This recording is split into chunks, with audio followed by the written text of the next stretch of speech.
Digamos. Bueno, a ver, voy a retomar esto que estaba diciendo. Entonces, la diferencia reside en que uno relata lo que ha sucedido y el otro lo que podría haber acontecido. De aquí que la poesía sea más filosófica y de mayor dignidad que la historia, puesto que sus afirmaciones son más bien del tipo de las universales. Habla de que la poesía en realidad lo que hace es tomar temas generales, ¿no? Por eso también la idea de provocar la catarsis en el espectador tiene que ver con la identificación, que puede ser, ¿no? En realidad se pretende que tenga el espectador con los personajes o con una situación, ¿no? Que también le podría ocurrir ahí, a él. Y también tiene esto de ser aleccionadora, como diciendo, bueno, como habrán leído, que se representan personajes por ahí personajes elevados, me llaman, ¿no? Se habla de héroes, o se toman, ¿no? de relatos mitológicos, personajes, o también algunos personajes históricos, ¿sí? Pero se trabajan temas que tienen que ver con temas universales, ¿no? Que tienen que ver con la vida, con la muerte, con esto de la felicidad y la desdicha, ¿no? Lo interesante de la trama es que vaya el personaje, tenga como esa acción dramática, ¿no? Que vaya desde un estado de felicidad hacia un estado de desdicha o al revés, ¿no? Entonces, bueno, provocar emociones donde el espectador se pueda ver reflejado, identificado con la situación. Por eso se habla como de tópicos universales.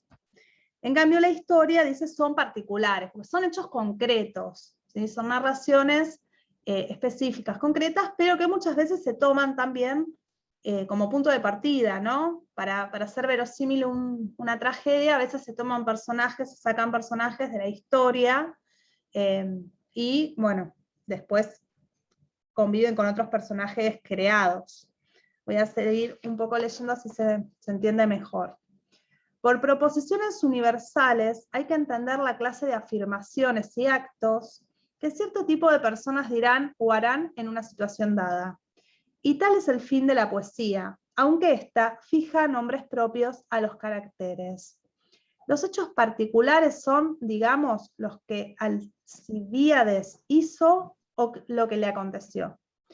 En la comedia esto ya ha quedado claro, pues los poetas cómicos construían sus fábulas a partir de acontecimientos probables, y luego añadían algunos nombres según su capricho.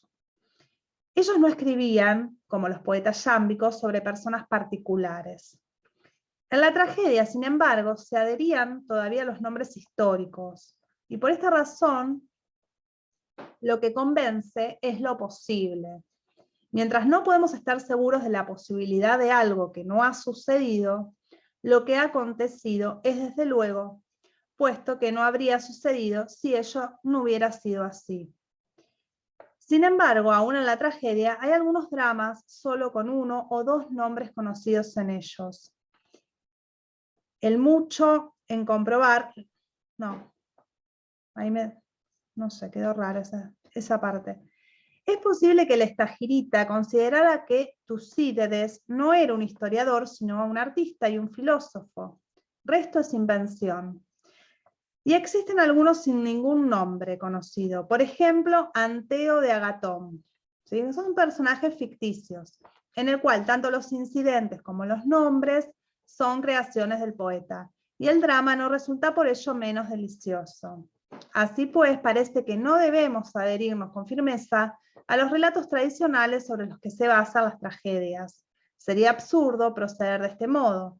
En efecto, aun cuando las historias conocidas lo son para unos pocos, si bien ellas son un deleite para todos. Bueno, entonces esto de que estos acontecimientos sean probables, sean verosímiles, ¿no?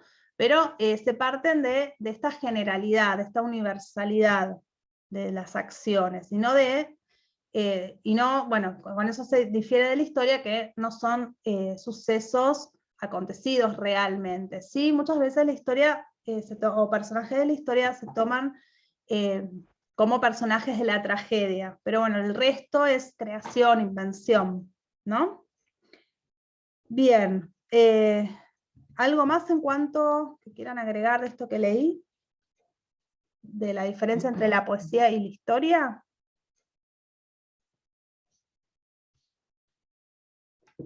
Después lo leen con más atención. Pero bueno, básicamente serían esas las diferencias, ¿no? Uno que atiende más a lo universal, el otro a la particular,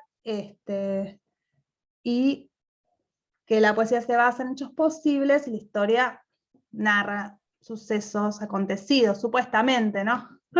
Si vamos a creerle a la historia. En ese momento todavía no se cuestionaba la historia.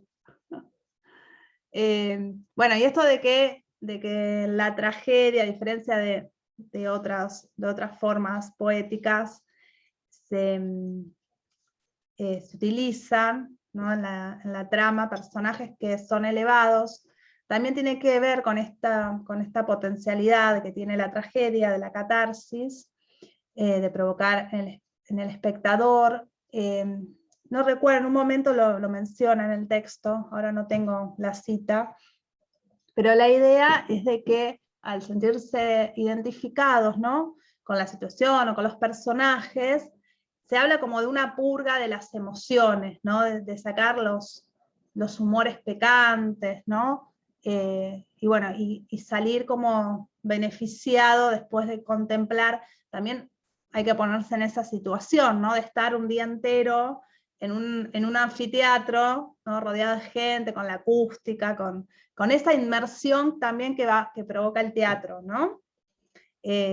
Así que bueno, la idea era provocar esa afectación y purgar todas las emociones negativas.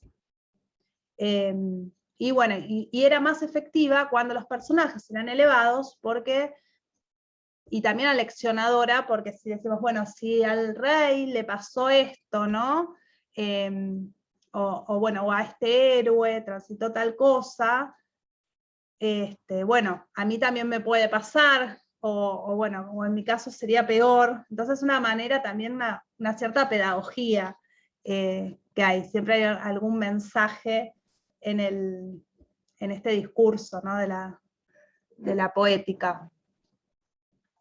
Bueno, esto para seguir pensándolo, no es ahora parte del trabajo, pero sí lo vamos a trabajar un poquito más adelante, lo de la catarsis. Voy a la otra cuestión.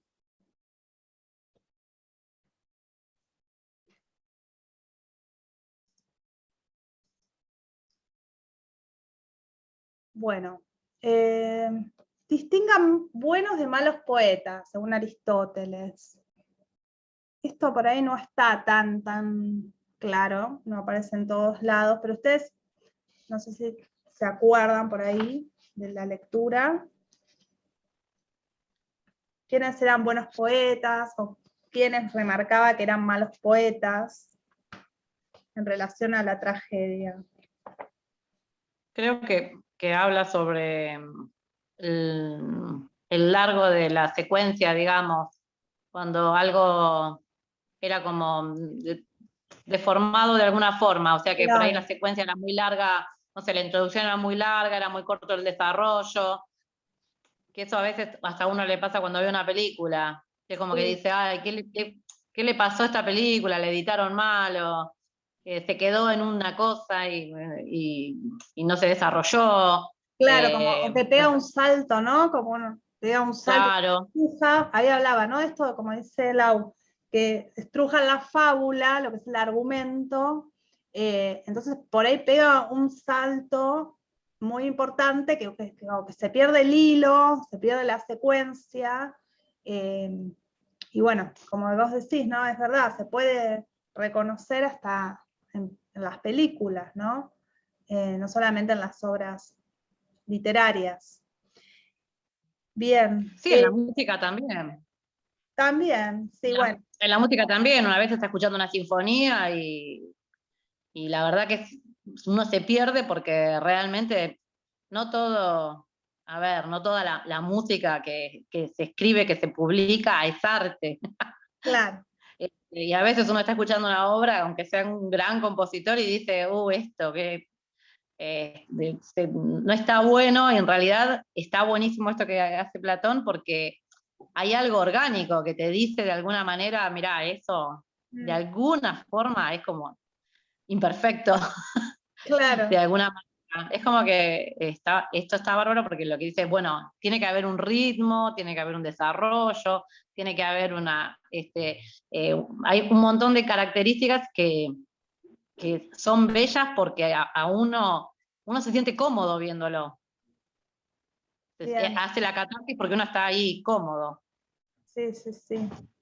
Buenísimo. Les voy a leer el párrafo donde hay una parte Yo de... me estoy yendo. Ah, sí, Besos. dale, Nos vemos.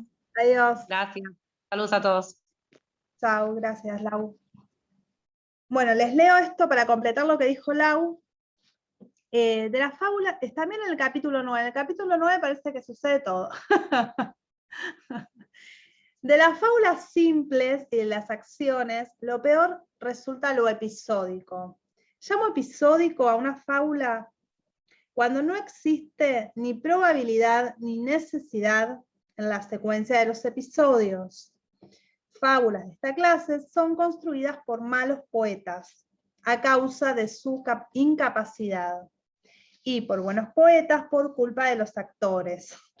Por realizar su obra para funciones públicas, un buen poeta a menudo estruja una fábula más allá de sus aptitudes y se ve obligado a retorcer las secuencias de sus accidentes, ¿no? Esto tiene que ver cuando se lleva a otro formato, ¿no? La obra, bueno, que puede llegar a pasar.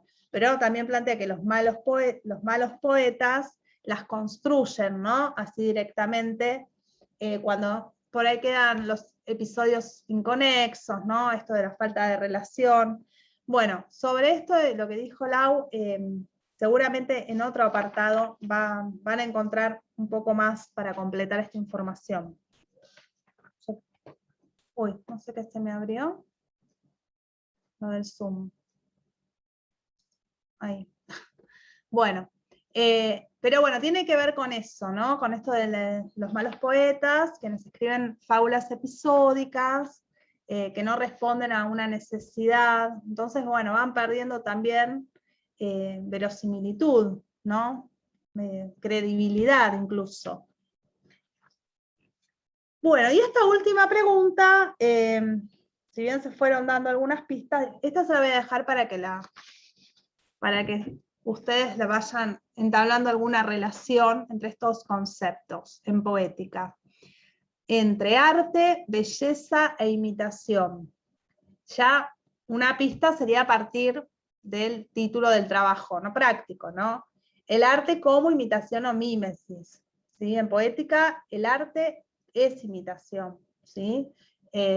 Específicamente habla de lo que sería el arte teatral, ¿no? de la realización de una tragedia, de la representación de una tragedia, que debe imitar acciones. ¿Y cómo deben ser estas acciones? Bueno, tiene toda una prescripción acerca de esto. Pero el arte se define como imitación o mímesis, ¿no? Y cómo debe ser esta mímesis. Y en cuanto a la belleza, ¿sí? Tiene que ver con algo de que estuvimos comentando anteriormente, esta relación con la belleza, porque lo que se está buscando en realidad es que sea una obra bella, ¿no? La tragedia. A ver, ¿en qué página está esto? También en la 12. A ver. No, no está en el capítulo 9. Capítulo 7. En el capítulo 7 habla de la belleza, ¿sí? Cuando habla de las acciones, de cómo deben ser estas acciones, dice: así, para ser bella una criatura viviente, cada todo compuesto de partes, debe no solo presentar cierto ordenamiento en el arreglo de sus partes, sino también poseer cierta definida magnitud. La belleza es un problema de tamaño y orden, ¿sí? Y por tanto, imposible en una criatura insignificante, dado que nuestra percepción deviene indistinta cuando ella se aproxima instantáneamente. O en una criatura de gran tamaño, digamos, 1000 estadios de largo, ya que en tal caso, en lugar de ver el objeto al instante, la unidad y la totalidad de éste se pierde para el observador. De la misma manera, entonces, así como un todo bello hecho de partes o una bella criatura viviente, debe ser de determinado tamaño, pero de un tamaño captable por el ojo. De igual modo, acá esto que les leí anteriormente, una trama o argumento tiene que poseer cierta extensión, si bien capaz de ser aprendida por la memoria, ¿no? Esto que habla del límite de la extensión. Si es demasiado grande, si excede lo que sería la proporción, no podemos contemplarlo, ¿no? Quizás de un vistazo, entonces, bueno, no sería bello, no entraría dentro de este canon de belleza. Lo mismo si fuese muy insignificante, muy pequeño. Entonces habla de un problema de magnitud, también se habla de orden, se está hablando de proporción, de la relación de las partes con el todo, ¿sí? Que guarde esta coherencia, esta armonía. Entonces la belleza tiene que ver con estas consideraciones, ¿no? Es una belleza que puede ser medible, que puede ser cuantificable, que podemos decir que es una belleza objetiva, podemos decir si una obra es bella o no. ¿Sí? Si seguimos estos lineamientos de Aristóteles, podríamos determinar si una tragedia está bien escrita o no, ¿sí? De acuerdo a si corresponde o no con esta prescripción de las relaciones entre las partes, ¿no? De todo lo que la componen a la tragedia. Así que bueno, ahí con eso tienen como para armar una relación entre estos tres conceptos, ¿no? Arte, belleza e imitación. Bueno, del trabajo práctico no tengo mucho más para agregar. ¿Quieren preguntar sobre alguna de las cuestiones estas que plantea, o algún concepto que no haya quedado claro? ¿Quieren que volvamos a explicar algo? No, es solo ponerme a leer en mi caso. Bien, releerlo y bueno, No me importa lo mismo que Gauss, es leer nada más. tienen como guía, bueno, todo esto que conversamos, así que no creo que haya problemas, ¿sí? Yo después lo subo, entre hoy y mañana lo subo. Y bueno, en la clase que viene publico una nueva actividad que va a tener que ver con la lectura de una parte de una tragedia griega que se llama La Orestíada. No sé si el secundario le habrán hecho leer. No. No me suena. Bien. Bueno, esto por... Y también les quería preguntar, no sé si de algún trabajo previo, quieren consultar algo, de alguna actividad anterior. A mí me quedó una duda sobre Sí. Aristóteles, pero cuando pusiste que había que poner el concepto de Dios, como que no me quedó muy claro a mí. Ah, está bien. Claro, que eso no lo habías agregado vos, ¿no? Bueno, mira, Agus, acá hay una actividad para completar, ya que estamos. Vamos a hacer eso mismo. ¿Dónde está? Poética. ¿Vos viste los dos videos, Marcos? Sí, los vi los dos. Sí, el concepto de Dios, creo que en ambos videos me parece que se maneja, pero bueno, que se hablaba como la primera causa, motor inmóvil. ¿Te acordás algo de eso? Lo que podemos hacer... No me acuerdo mucho, Sí. pero yo lo relacioné a lo que entendí yo cuando se empieza a hablar de la teoría de las cuatro causas, Sí, con, creo que era la causa del fin, creo que era la causa final, que es como decirte claro, quién lo hizo, sí, pero puede ser, me hicieron mis padres, ¿entendés? Como que me quedó medio ahí. bien. Lo que podemos hacer sí, en realidad hablaba bueno, de Dios como acto puro, de contemplación gozosa, de plenitud, ¿no? Primer motor inmóvil, como sería la primer causa, ¿sí? Dios. Lo que podemos hacer también, bueno, acá ustedes tienen para leer lo que pusieron sus compañeros. Sí, bueno, Agus creo que todavía no había participado, No. pero bueno, acá tenemos lo que puso Laura, y lo que podemos hacer es que, Agus, vos completes los otros 2 puntos, porque creo que a Marcos te faltaba el concepto de Dios y de ser humano, ¿no? De ser humano no sé, pero el de Dios sí me faltaba. Sí, porque pusiste discrepancias de Aristóteles con Platón y metafísica, ¿no?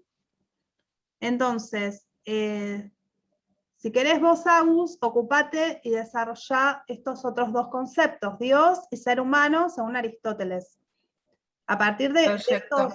estos 2 videos, ¿sí? Bien. Y después lo comentamos en el próximo encuentro. Bueno. Y también pueden leer lo que puso Lau. Lau lo que hizo también fue buscar información en otras fuentes, ¿sí? Acá habla de la relación de Aristóteles y Dios, dice. El Dios de Aristóteles no es obviamente un Dios creador, pero sí tiene claramente el carácter de un principio universal del que depende el ser actual y el orden de las cosas. Solo lo potencial y particularmente la materia no dependen ni proceden de él. En la física, cuando Aristóteles prueba que debe existir un motor primero, no movido e inmóvil, no dice en ningún momento que tal principio sea un Dios. Sin duda, los atributos que le aplica, eternidad, inmovilidad, incorporeidad, apuntan en tal dirección, pero no llega a establecerlo explícitamente. Es en donde el filósofo, recogiendo la misma noción de primer motor inmóvil alcanzada en la física, a la que inserta en una línea de consideración, que en el fondo es distinta, en atención a determinados atributos que se ve llevado a aplicarle, concluye que dicha substancia inmóvil es Dios, puesto que no hay duda en cuanto a la identidad entre el primer motor inmóvil de la física y el motor inmóvil de, bueno, este símbolo sería metafísica, ¿no? Podemos admitir sin más que la física también se trataba de Dios, del mismo Dios. Bien, bueno, este texto es en relación también a otra información, ¿sí? A otra fuente que consultó, y los videos. ¿Sí? Los videos se plantea como el primer motor inmóvil, bueno, y estas características que leímos. Pero bueno, no es necesario buscar información adicional, ¿sí? Pueden sacar solamente del qué es lo que ustedes pueden interpretar de acuerdo a ambos videos, el concepto de Dios y de ser humano según Aristóteles. Bueno, eso sería lo que entonces, para que hagas vos, Agus, así completás estos 2 puntos que faltaban, ¿sí?